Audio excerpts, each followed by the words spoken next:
Herkese merhabalar, videoma hoş geldiniz. Bugün sizlere Instagram'a yeni gelen Reels özelliğinden bahsedeceğim. Reels özelliğinden bahsetmeden önce videomu beğenmeyi ve kanalıma abone olmayı unutmayın. İsterseniz hiç vakit kaybetmeden videomuza geçelim.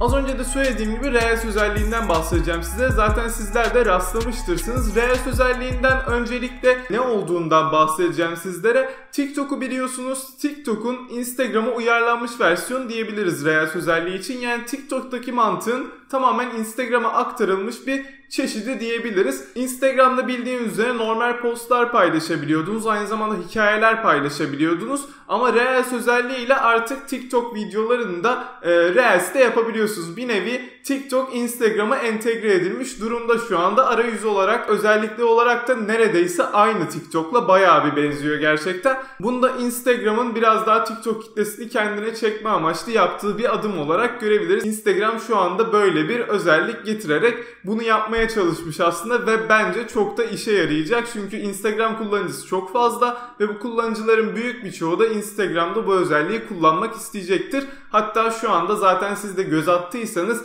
Reels özelliğinin çok fazla kullanıcı tarafından kullanıldığını görmüşsünüzdür. İsterseniz biz de bir Reels özelliğine beraber göz atalım. Reels'i ilk açtığımızda bizi böyle bir ekran karşılıyor. Normal hikayelerinizin olduğu kısımdan zaten Reels'e ulaşabiliyorsunuz. Zaten hemen sol tarafta hikayeler kısmımız var. Hikayeler kısmından Reels'e ulaştıktan sonra burada solda bir panel görüyorsunuz. Normalde olmayan bir panel, zaten ilginizi çekiyor burada.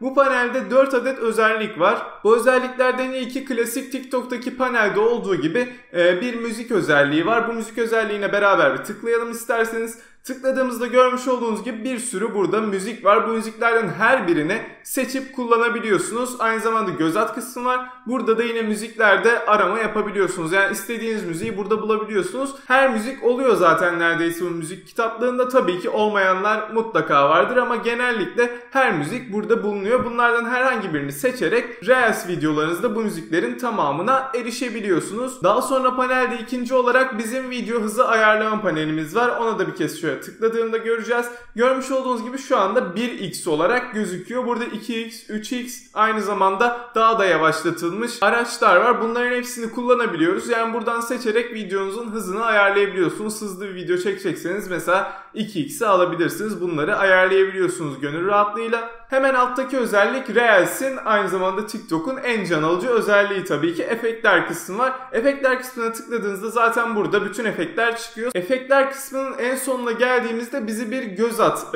efekti karşılıyor. Bu da bir efekt olarak geçiyor aslında. Şu şekilde göz ata bir kez tıkladığımda burada karşıma yüzlerce efekt çıkıyor. Hatta belki binlerce efekt çıkıyor. Bu efektlerden her birini Reels'te kullanabiliyorsunuz arkadaşlar. Bunların istediğinizi seçip videolarınız için kullanabiliyorsunuz. Buradan göz atabilirsiniz zaten efektlere. Efektlere göz attığınızda bunlardan dediğim gibi herhangi birini videonuzda kullanabiliyorsunuz. Yani efektlere de binlerce efekte buradan rahatlıkla ulaşabiliyorsunuz. Panelin en sonunda bir zamanlayıcımız var. Bu zamanlayıcı ne derseniz şu anlama geliyor. Normalde ortadaki tuşa bastığımızda ve durdurduğumuzda bildiğiniz üzere video duruyor ve oradan devam edebiliyorsunuz.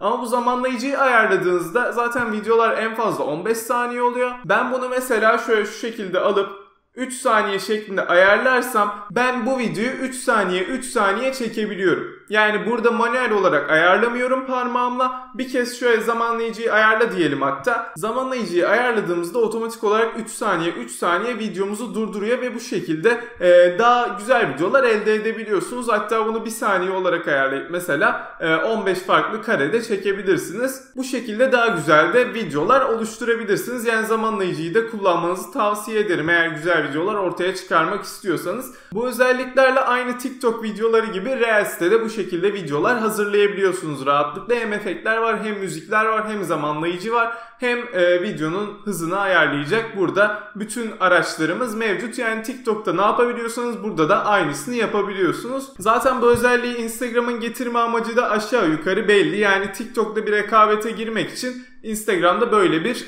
güncelleme getirdi ve gayet güzel bir güncelleme açıkçası. Çoğu TikTok kullanıcısı bunu da kullanacaktır eminim. Aynı zamanda Instagram kullanıcıları da bu özelliği mutlaka kullanacaklardır. Bu özellikle birlikte rekabette oldukça fazlalaşacak gibi gözüküyor. TikTok ve Instagram arasındaki rekabet had safhalara çıkacak gibi gözüküyor. Bakalım neler olacak, hep beraber göreceğiz. Sizler de bu konuda ne düşünüyorsunuz? Instagram'ın bu adımının mantıklı olduğunu düşünüyor musunuz? Yorumlarda sizler de fikirlerinizi belirtmeyi unutmayın. Kısacası Instagram aslında TikTok'u tamamen kendi içine entegre etti ve bunda tabii ki de TikTok kullanıcısını kendi uygulamasında daha fazla kalmasını amaçladı. Bu şekilde bir özellik Instagram'a geldi ve Instagram aslında şu anda bütün platformların, YouTube'un, Facebook'un, Twitter'ın, TikTok'un hepsinin kapsayan bir platform haline geldi. Yani bütün özellikler artık Instagram'da bulunuyor. Instagram ileride nasıl güncellemeler getirecek onları da hep beraber göreceğiz. Sizler Instagram hakkında benden daha fazla video istiyorsanız onu da yorumlarda belirtebilirsiniz. Bu videomuz bu kadardı. Bir sonraki videolarımızda görüşmek üzere. Hoşçakalın.